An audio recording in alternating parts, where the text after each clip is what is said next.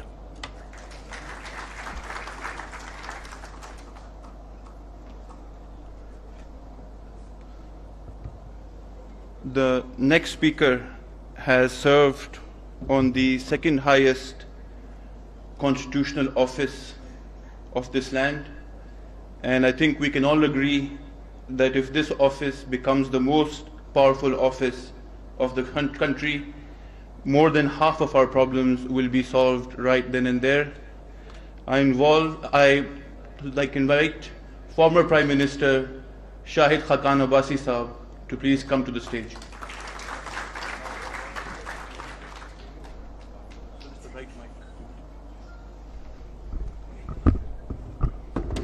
Bismillah ar-Rahman ar-Rahim.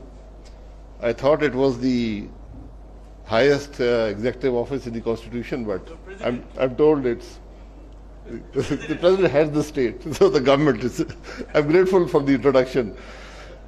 میں محمد خان اچکزئی صاحب کا بہت مشکور ہوں. ان کا ہم پہ احسان ہے کہ انہوں نے اس کتاب کی ٹرانسلیشن کی ہے، کیونکہ میں 10ویں جماعت میں پشاور میں پڑھتا تھا جب عبدالصمد خان صاحب کی شہادت ہوئی، اور اس وقت ہم سب یہ سمجھتے تھے کہ یہ وہ لوگ ہیں جو ملک کے غدار ہیں. عبدالولی خان بھی غدار ہے، عبدالصمد خان اچکزئی بھی غدار ہے، اور مجھے اگر یاد آ رہا ہے تو اس سے کچھ عرصہ پہلے یا اسی عرصے میں لیاقت باغ پنڈی میں بھی بہت سے ہمارے پشتون بھائی، افراد صاحب کو یاد ہوگا، وہ شہید ہوئے تھے، اور ہم نے اس وقت یہ سمجھا کہ ہم نے غداروں پر کو فتح حاصل کی ہے. اسی زمانے میں اگر میری میموری درست ہو تو اکبر بگٹی صاحب شاید گورنر تھے بلوچستان کے، اور تقریباً 23 سال بعد ان کو بھی اسی طرح شہید کیا گیا جس طرح ماضی میں ہم کرتے رہے. اور آج بھی ہم اس ملک کی تاریخ کے حقائق سے واقف نہیں ہیں، جو کسی نے بتایا نہیں ہے. ہم وہ واحد ملک ہیں، بڑا ملک کم از کم، جس کی تاریخ ہی مسخ کر دی گئی ہے. یہ پتہ ہی نہیں ہے کس نے کیا کیا، کون محب وطن تھا، کون وطن کا دشمن تھا. جن کو ہم محب وطن سمجھتے رہے وہ وطن کے دشمن نکلے، جو دشمن تھے وہ محب وطن نکلے. میں نے تو پہلی دفعہ زندگی میں، اس سے پہلے میں محمود خان صاحب کا بہت مشکور ہوں ہمیشہ. یہ سیاست میں میرے محسن بھی ہیں، میرے دوست بھی ہیں، بزرگ بھی ہیں، اور بہت کچھ میں نے ان سے سیکھا ہے. 2 باتیں سیکھی ہیں: اصولوں پر سیاست سیکھی ہے اور آئین کی بالادستی سیکھی ہے.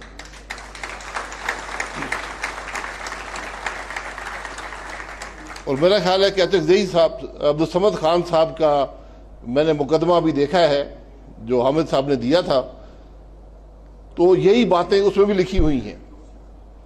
اور میں سب کو کہتا ہوں کہ آج یہ جو پی ڈی ایم بنی ہے، یہ جو مقصد بھی حاصل کرے، جو اس کا مطلب تھا، لیکن ایک بات اس میں کم از کم جو مجھ پر واضح ہوئی ہے کہ وہ لوگ جن کو ہم غدار کہتے تھے، ہم نے سولی پر بھی لٹکایا، وہ آج آئین کی بات کرتے ہیں. وہ کہتے ہیں کہ اس ملک کا نظام آئین کے مطابق چلے. یہی سب سے بڑی کامیابی ہے، یہی ایک قدم ہے آئین کی بالادستی کے لیے، جس کے لیے ہم سب کوشش کرتے رہے. کسی نے کم کی، کسی نے زیادہ کی. آج آپ کے سامنے آج سے تقریباً 3.5-4 سال پہلے ایک تجربہ ہم نے پھر کیا، ایک غیر آئینی تجربہ کیا، ایک حکومت کو لے کر آئے. اس نے جو ملک کا حشر کیا وہ آپ سب کے سامنے ہے. آج وہ تجربہ بھی ناکام ہو گیا ہے. اور یہ یقین کریں کہ جو ملک کے حالات ہیں اتنے تشویشناک، شاید ہمیشہ ہم کہتے ہیں لیکن شاید حقیقت میں اتنے تشویشناک تاریخ میں کبھی نہیں ہوئے. تو آج ہمیں پھر سے اس ملک کے معاملات کو درست کرنا پڑے گا، اس کو ری بلڈ کرنا پڑے گا، اور سب نے مل کر کرنا ہے. اور اس کی جو ہدایت ہے، جو بنیادی اصول ہے، وہ آئین ہے. اگر ہم آج بھی آئین سے ناراض کریں گے، ہمارا ملک آگے نہیں چل پائے گا. یہ حقیقت کم از کم مجھ پر عیاں ہے، اور میرا خیال آج ہر پاکستانی پر عیاں ہونی چاہیے کہ اگر آئین درست نہیں اس کو بدل لیں. جو بھی آپ نے تبدیل کرنا ہے وہ لے آئے، ہمیں یہ تبدیلی چاہیے. لیکن ملک میں دو نظام نہیں ہو سکتے، ملک اس طرح نہیں چلتے. میں ابھی میرا خیال ہے فرحت صاحب نے بات کی تھی، مجھے ایک امریکن کتاب نے آیا تو اس نے مجھے کہا کہ میں نے بڑی ہسٹری پڑھی ہے اور پڑھائی ہے، 40 سال پڑھی ہے، پڑھائی ہے. کوئی تاریخ میں ایسا ملک نہیں ہے جس کی اکثریت اس کو چھوڑ کر چلی گئی ہو. اکثریت علیحدہ ہو گئی، ہمیشہ اقلیت علیحدہ ہوتی ہے. یہاں بنگالی جو اکثریت میں تھے اس ملک کو چھوڑ کر چلے گئے، اپنا نام بھی ہمیں دے کر چلے گئے، ملک کا نام بھی نہیں لیا انہوں نے. یہ ہم سب کے لیے بڑا لمحہ فکریہ ہونا چاہیے تھا. ہم نے وہ سبق حاصل نہیں کیے. آج ہماری مشکلات کی بنیادی وجہ یہ ہے کہ ہمیں تاریخ کا علم نہیں ہے. میں بار بار یہ بات کرتا ہوں کہ ٹروتھ کمیشن ہونا چاہیے، کسی کو سزا نہیں دینی، حقائق تو سامنے آئے، ہوا کیا ملک کے ساتھ. فرحت صاحب کو میں بچپن سے دیکھ رہا ہوں، یوسف پشاور میں یونیورسٹی کے صدر تھے نیب کے، اگر 73 میں. تو یہ بہت سے لوگ جب چلے جائیں گے تو ملک کی حقیقت ہی پتہ نہیں ہوگی کہ اس ملک کی حقیقت ہے کیا، یہاں پر کیا ہوتا رہا ہے. آپ یقین کریں کہ جس دن ہم یہ ٹروتھ کمیشن بنانے کے قابل ہوئے اس ملک کے سیاستدان، وہ ایک بہت بڑا قدم ہوگا اس ملک کی ترقی میں، سیاسی ترقی میں. یہ بد نصیبی ہے کہ آج ہم اتنے کمزور ہیں کہ ہم یہ ٹروتھ کمیشن بھی نہیں بنا سکتے. ہماری عدلیہ بھی اتنی کمزور ہے کہ وہ اس کی بات نہیں کر سکتی. یہ ہم سب کے لیے، یہ صرف سیاستدانوں کا کام نہیں ہے، یہ ہم سب کا کام ہے کہ اس ملک کے معاملات کو آج سیاستدان صرف درست نہیں کر سکتے، آج صرف فوج نہیں کر سکتی، آج عدلیہ نہیں کر سکتی، بیوروکریسی صرف نہیں کر سکتی. آج سب کو مل کر بیٹھنا پڑے گا اور ایک راستہ بنانا پڑے گا کہ ہم نے کہاں جانا ہے اور کیسے وہاں پہنچنا ہے. ساروں نے اس ملک میں رہنا ہے. کوئی یہ ممکن نہیں ہے کہ اس ملک میں کوئی آئیلینڈز آف ایکسیلنس ہو اور ملک وہ چلتے رہیں اور باقی ملک جو ہے وہ زوال پذیر ہو. تو یہ میں عبدالصمد خان صاحب کی جو میں تھوڑی بہت کتاب پڑھی ہے، بات قربانیوں سے بنتی ہے.